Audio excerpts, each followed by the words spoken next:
So hello friends. So we are today discussing part 4 of this chapter, element, compounds and mixture.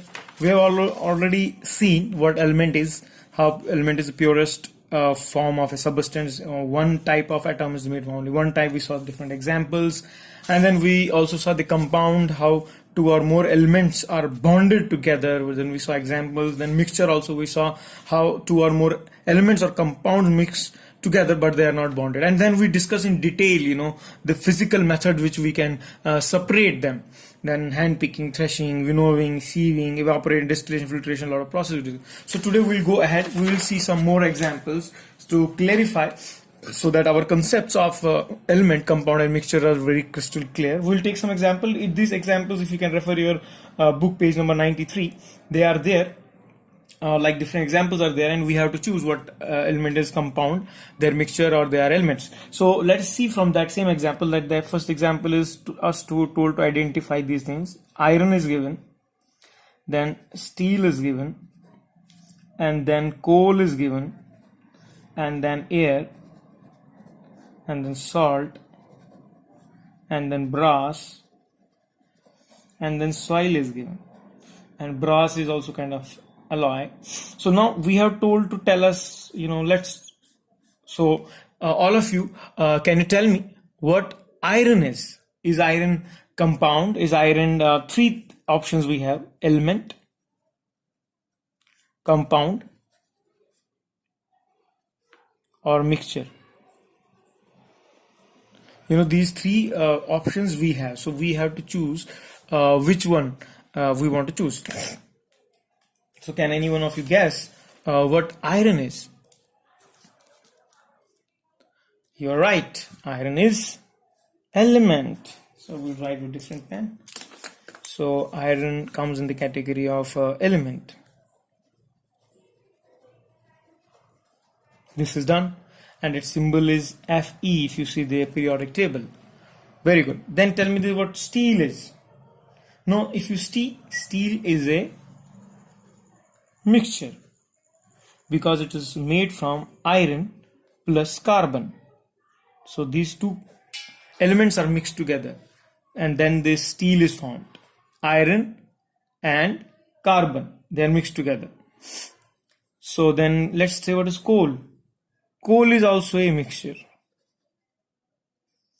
because it's a mixture of water plus hydrocarbons, and these are the compounds which are present in the coal, and there are some elements also which are present, like carbon plus sulfur and etc. Nitrogen also sometimes trap in coal gas. So that's how it is a mixture. Then air is also a mixture. Why? Because so many it's O2 is there, NO2, N2 is there, nitrogen is there, carbon dioxide is there, sulfur is present, argon is present, neon is present, helium is present. So it's made from so many gases. Obviously 90% of the gases is oxygen and carbon dioxide and nitrogen. It counts the more percentage, but the maximum is oxygen, nitrogen. So it is also a mixture. Then salt. What's the formula of salt? It is NaCl. What salt is? It is compound. You will say why it is compound, why it is not a mixture. It's also made from two elements, but they are bonded. If you remember our compound definition, they are bonded with each other. NaCl are bonded with each other. There is a bond. You cannot separate them physically. You need a chemical process to separate them. So that's the reason table salt also comes in category of compound. Then brass is an alloy, and brass is made from copper and zinc. So this is also a mixture.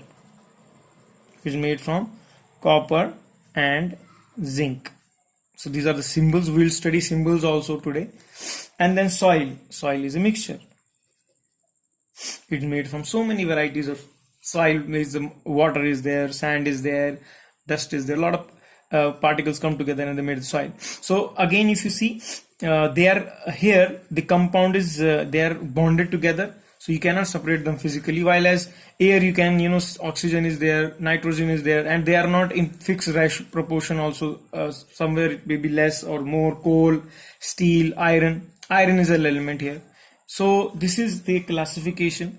I hope you are understanding what element is, what compound is, what mixture is. Anytime you have doubt, you go to the definition. This is the chart which is going to help you. What is element? It is the purest form of substance. What is compound? Two or more elements that are bonded together, that is compound. What is mixture? Two or more elements or compound mixed together but not bonded. Like here I gave you example of salt water. They are not bonded with each other. Or air. So they can be separated by filtration process or something. While as element, only one type of atom is present there. If you cut it, iron, you may cut it smaller pieces. In the end you will still get an iron only. So that is what it is made from, one atom, one type of atom. So anytime you have any doubt in identifying what is element, what is mixture or compound, immediately go to the definition. This is the basics. So the basics is clear, so you can easily identify any type which is element or which is compound. So now let's move further in your book. If you see, then we go to the next. Then there's some information of elements is given. So as you can see the picture of periodic table. So this periodic table is what exactly we are going to study now, not in detail, but some what exactly it is, periodic table. So basically rough idea about periodic table which is mentioned in your book is like it has 118 elements. How many? 18 elements are there, and in that 92 elements occur naturally, occur in nature. You can write occur in nature. What is exactly mentioned? Occur in nature. And then and some examples are given like hydrogen, oxygen, nitrogen, carbon, iron, mercury, copper. Few are the important elements. So which you can see this image. So this is the periodic table. So in that you can see all these elements, important elements. And then who actually coined this word atom? It's known as Democritus. So named this smallest particle of element as atom, and because in the Greek language atom means indivisible. So who was this name? It now was a great scientist. His name was Democritus. He gave the name to the, basically he named the small particles of elements as atom. Why he named it? Because in Greek language atoms mean indivisible, which cannot be further divided. So that is the reason he named them as atom. Smallest particle, he named them as atom. So was a Greek scientist. And now let's understand. This is on the page number 94 of your this text. So here 4 questions are asked. So in that we'll try to go one by one and try to see the solution so that much clarity comes. So first question which is asked here is, which element are present in air? It's very straight question. Which elements are present in air? So as I told you, discuss further also, this air same is there. Is like O2 is present, and N2 is present, nitrogen is present, then sulfur is present, then carbon dioxide, CO is present, carbon dioxide is present, and then even gases like argon, neon and helium, they are also present. So obviously more is nitrogen and oxygen are present in much abundant in nature. So this is the elements. So basically they all are present in our atmosphere, these elements. And then the question is next, is carbon dioxide an element? So that's the second question. So it is carbon dioxide is element. What is formula of carbon dioxide? CO2. Now what is element? So like if we have to identify anything, is it element? Let's go back to the definition. What is element? Element is the purest form of a substance. Only one type of atom is there. Now if you see here 2 atoms are there, carbon and oxygen, and they are also bonded with each other. So that means it is not a element. Carbon dioxide is what? It's a compound. It's a compound.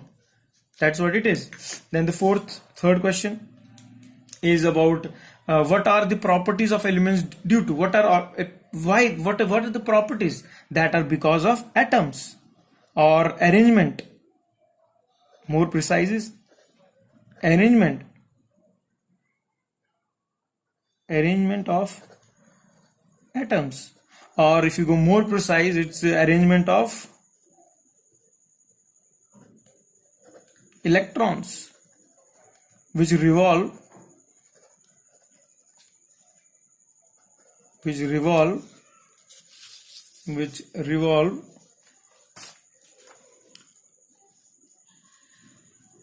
around the nucleus. So getting more, like, if you have no idea about it, like this is proton and neutrons this is known as nucleus, and electrons are revolving around it like this. So these are electrons. So arrangement of electrons or arrangement of atom in the process, like we have seen example of, in solids. This example I had given you, like how atoms are tightly packed in solids. So that's the reason they are solid, because atoms, this smallest substance, are very tightly packed. Then we also saw example of liquid. So atoms are not as tightly packed as solids. So this is liquid.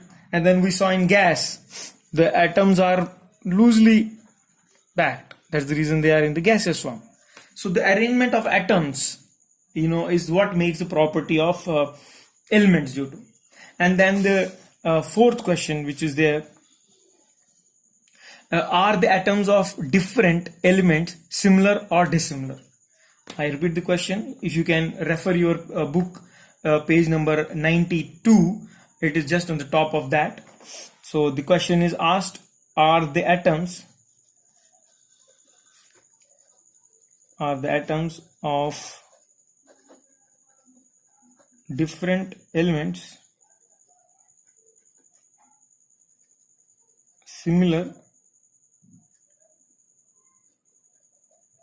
or dissimilar? Obviously, if you see, atoms are same. Everything is made from atom. This is atom. So this atom is same everywhere. So the atoms are similar in everywhere. Atom has same proton, neutron and electron. So atom, there is nothing, no difference. Atom has same composition. But only, again, arrangement of atoms, that is what matters. And arrangement of electrons, which are revolving around the nucleus, that valence shell, outer shell, that it creates the difference in the elements, or it creates the difference in their property. So as such, everything is made from atom only. Everywhere atom is similar only. They all contain proton, neutron and electron. So this is what we discussed today, and tomorrow we'll next part 5 we'll discuss the element and their symbols. Thank you very much. And if you want to just recap fast, we discussed, this is from your page number 94, which we have given some iron, steel, and we are told to choose, which I told you how to choose it. Anytime you have any doubt, just go to the basics, understand the definition of element, understand the definition of compound and the mixture, and then what about elements? 118 elements, 92 occur in nature. Then Democritus, who named this atom, smallest particles, because in Greek language atomos means individual. Then we are asked 4 questions in the same page, where we are told what are the elements are present in atmosphere. Yes, O2, N2, S2, OCO2, argon, and then carbon dioxide is a compound. Then how atoms, arrangement of atoms or the arrangement of electrons revolving on the nucleus, that determines the property of elements. And then we also saw how atoms are same everywhere, but only the arrangement makes them different in their properties. Thank you very much.